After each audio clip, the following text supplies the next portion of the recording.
कुछ नहीं, घर में बना दूंगी, बर्थडे समोसे खिला दूंगी, पर पैसे नहीं दूंगी। मम्मी मुझे टूर पे जाना है, 500 रुपए दे दो। 500 रुपए का पेट पे मिलते हैं? वो टूर और कुछ नहीं, पढ़ाई करो, ससुराल में जाना। भाई को तो सब कुछ दे देती है, हमें कुछ नहीं देती। मम्मी पेट का काम आती है। चलो मैं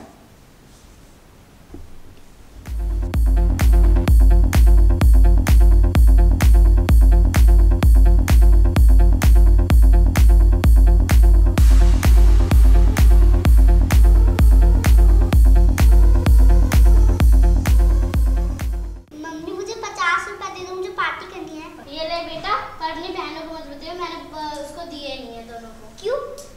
क्योंकि तू बेटा है, वो बेटियां हैं, तो उसमें क्या फर्क पड़ता है? तू बुढ़ापे मेरा ख्याल रखेगा, वो ससुराल चली जाएंगी।